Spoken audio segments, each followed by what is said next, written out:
the most overrated superstar in the NBA because he always comes up small in the biggest moments. That's just me. I've said it from the start. That's not a new position for me.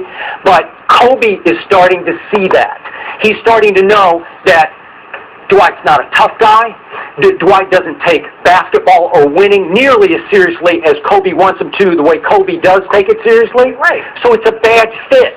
And Kobe's desperate because he sees the playoffs just about, we're about to deal with this question, but they are slipping away. It's real close to doomsday here for the Lakers this year, just this year, right? Let me, we have this format, this platform, and obviously I cover the league a lot. Let me throw some information out at you that I haven't really reported anywhere. I just pushed some big buttons over No, not at all, because, again, it's not a disagreement here. I'm just giving you fodder, okay?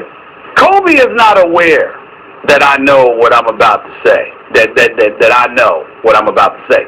But Kobe had a meeting with Shaquille O'Neal a few weeks ago when Shaquille O'Neal was in L.A. Kobe's talked to quite a few people. And one of the things that, see, he and Shaq, they get along now. I mean, they're not bosom buddies or anything like that, but they get along. Shaq doesn't know I know this. I don't know. But they met.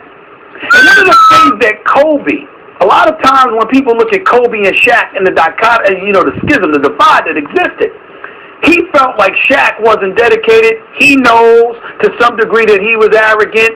He knows that Shaq was really, really stubborn, etc., etc.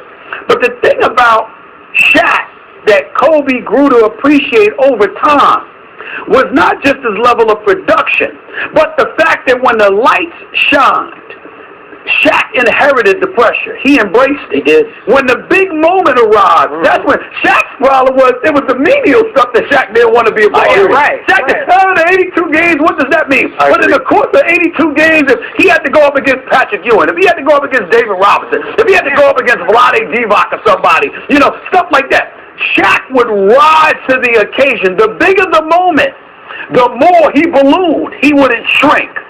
And the reason why that's relevant is because as we talk about Dwight Howard right now, I believe in Dwight Howard. I believe he's the best big man in the game. I'm on the record for saying that.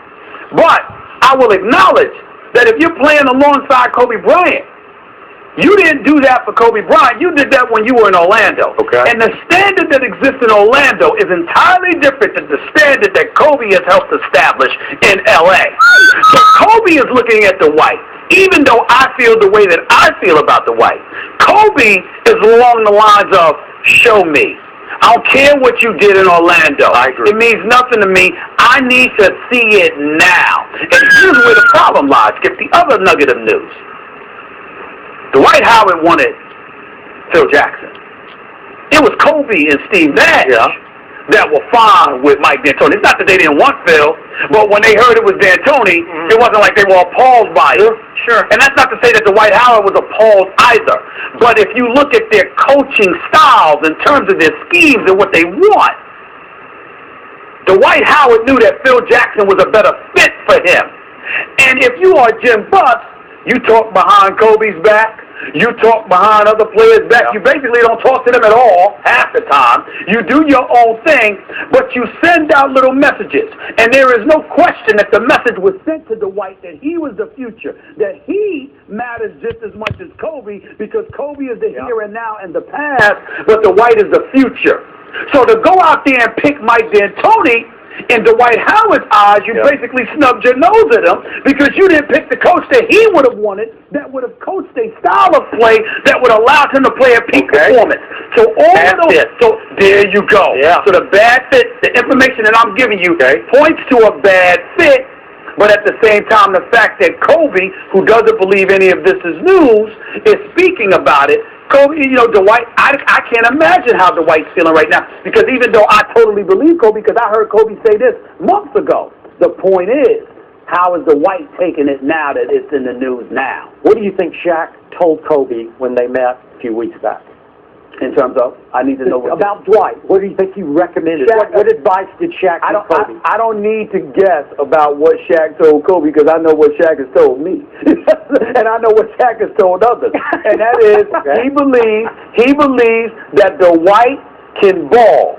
But there are questions about this. Yeah. You understand? And how bad not microphone, heart. That's right. That's right. In terms of how bad he wants it. Right. Dwight Howard's not scared of anybody. Dwight Howard will go out there and perform. He is a bit sensitive to what people says. He's gotten better, and I do believe Dwight Howard when he says he's gotten better in that regard. But the problem is, when you talk about Kobe, when you talk about Shaq, you talk about rough riders. You're talking about dudes who they wear their bravado and their confidence on their sleeve. It's unwavering. Nobody is shaking it. So as a result, they look at Dwight Howard and they see some of the sensitive tendencies that he has in their eyes.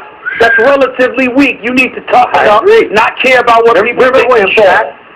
They half-kiddingly ranked Brooke Lopez above Dwight Howard. Oh, yeah, and he got really upset. Remember that? Yeah. He wasn't kidding. He wasn't joking. There you go. There you go. That says it all. He wasn't kidding because his whole thing is Brooke Lopez is here coming to this level. He's raw, but he wants it. People question, contemporaries question how badly Dwight Howard wants it. Okay, last